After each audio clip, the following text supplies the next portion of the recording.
Positives from this past Saturday's game, I would say that our defense played lights out for the majority of the football game. I mean, they were in some tough spots early in the game, first half, and to come out of those first 3 possessions with only 6 points on the board against us was massive.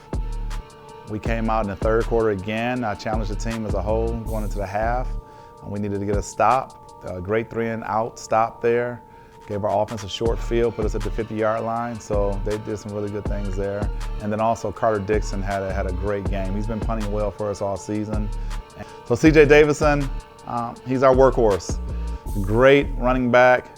I think he's still averaging upwards of 5 or 6 yards per carry, and that's something very, very special. So we're always trying to keep him going and get him going as he's approaching 1,000 yards on his career rushing total.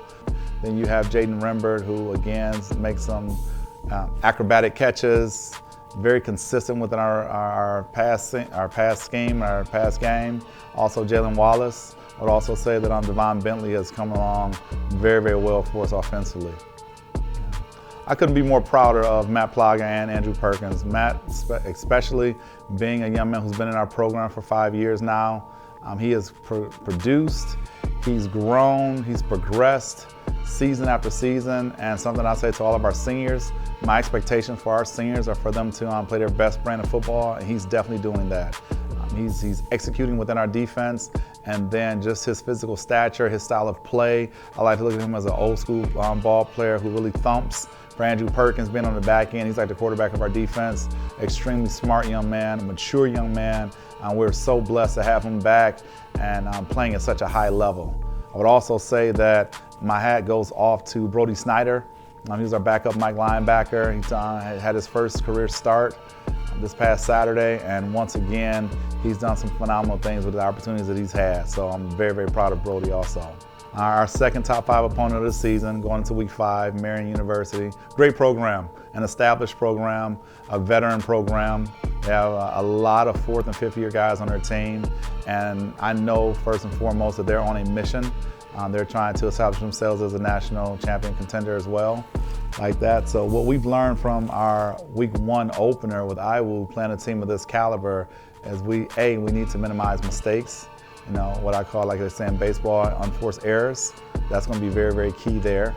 Establishing our run game, solidifying our defense and our special teams early in the game. We cannot spot them any points. We need to come out strong, play clean football, play Lawrence Tech football, which will position us to, you know, as I've always said, my mission and goal as a head football coach here at Lawrence Tech is to be in every football game at the 5-minute point in the fourth quarter, in the back end of the game. So in order for us to do that, for it to be a winnable game in the fourth quarter, we need to establish ourselves early and be the most physical team on the field.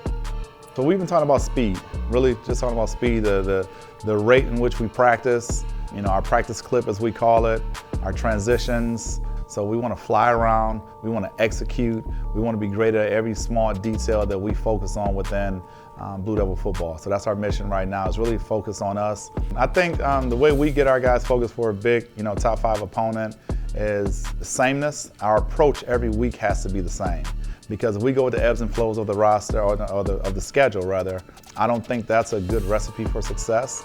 So week in, week out, our first and foremost focus is us, who we are as a football program. You know, what is our culture? What are things we're trying to do on the gridiron? You know, that's the first thing. So then we take a deep dive looking at, you know, what that opponent brings to the table. But it doesn't really matter who the foe is, who the opponent is coming in, week out. We know what we need to do, and if we do those things, I think we'll be in a position to win a football game late in the fourth quarter.